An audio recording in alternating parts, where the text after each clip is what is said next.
Kami memberikan penilaian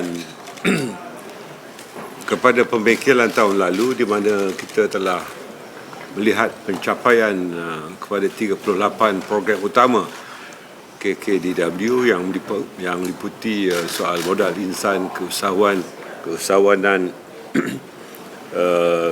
infrastruktur, sistem penyampaian dan beberapa transformasi. Pada kali ini kami memfokuskan kepada 6 bidang utama iaitu ekonomi dan keusahawanan, pengukuhan tadbir urus dan kemampuan agensi serta anak syarikat, ketiganya bidang pendidikan, keempatnya infrastruktur dan teknologi, kelimanya kepimpinan desa dan terakhir tata kelola dan sistem penyampaian. Daripada bengkel 3 hari ini kami telah mencapai 62 cadangan baharu dan cadangan ini akan dilaksanakan pada tahun ini dan akan dinilai semula pada bulan Julai nanti untuk melihat keberkesanan kepada pelaksanaan ini.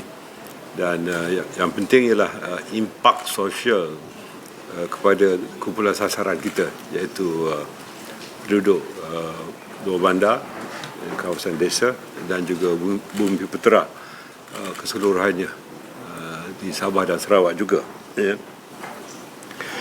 Kami telah mengambil beberapa tindakan untuk melakukan game changer yang pelbagai, terutamanya apabila Yang Amat Berhormat Perdana Menteri telah meluluskan peruntukan tambahan di luar belanjawan sebanyak 1 bilion ringgit yang meliputi kira-kira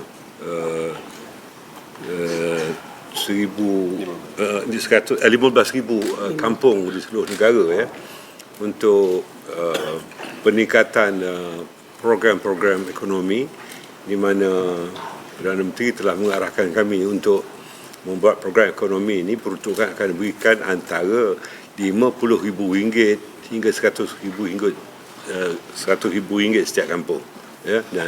Dan kami sedang melakukan pencernaan pelaksanaan supaya ia tidak berlaku pertindihan dengan agensi-agensi lain, dan ini kita akan lakukan keselarasan.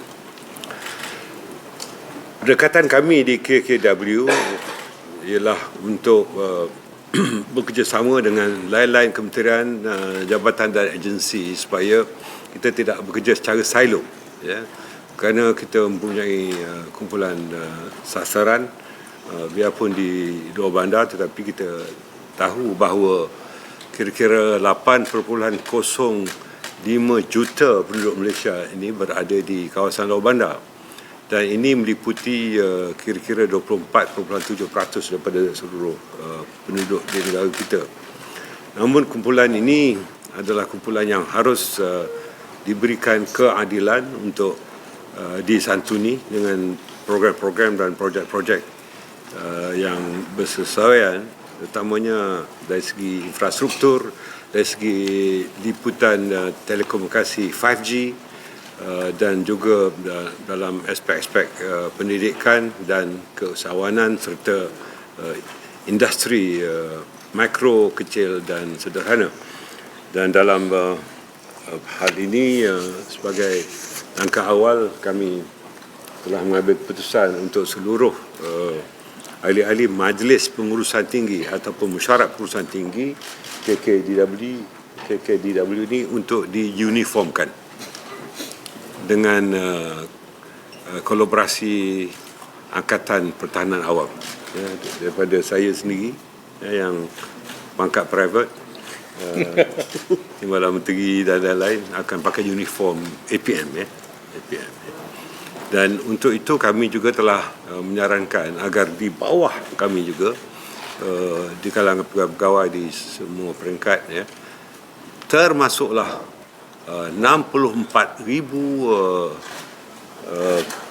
ketua-ketua kampung dan ketua-ketua masyarakat, untuk batin, pengulu, dan juga di ketua-ketua Rocker Felda diuniformkan dan diberikan latihan oleh APM. Artinya kurang lebih dalam 65,000 kami ini akan diuniformkan, di mana kita lakukan transformasi ini untuk mewujudkan rasa kebersamaan di kalangan kepimpinan atasan di kementerian sampai ke peringkat akar umbi. Kami juga telah mengambil beberapa keputusan untuk menterlibatkan jabatan-jabatan dan agensi-agensi di bawah KKW seperti Kemas, Jakwa, Jabatan Kemajuan Orang Asli, MARA melalui MRSM dan juga lain-lain, supaya kita dapat mengelakkan pertindihan program-program yang dilakukan oleh kementerian dan agensi lain. Umpamanya dalam bidang keusahawanan, saya juga kebetulan adalah mengurusi Majlis Pembangunan Usahawan. Jadi dalam perkara ini, Kementerian KUSKOP menjaga keusahawanan, Kementerian Ekonomi juga ada program keusahawanan, Kementerian Kewangan pun ada keusahawanan, dan beberapa agensi yang lain ada keusahawanan. Dan bagi mengelakkan pertindihan dan melakukan penjimatan terhadap perbelanjaan kerajaan, kami akan sinkronaskan program-program usahawanan supaya tidak berlaku pertindihan dan tidak ada kekurangan dari segi pencapaian untuk matlamat kerajaan bagi mewujudkan ramai usahawan. Kita lihat di kalangan usahawan makro, di sana terdapat 84% sebenarnya bukan usahawan makro, tapi usahawan PIKO, iaitu kumpulan yang paling rendah sekali. Dan transaksi urus niaga mereka setahun adalah kira-kira RM60,000 ke bawah. 84%. Dan 9% usahawan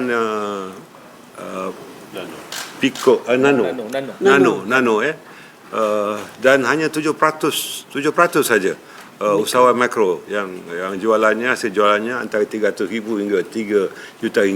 Jadi perkara yang begini harus diselaraskan dengan Amanah Ikhtiar Malaysia, umpamanya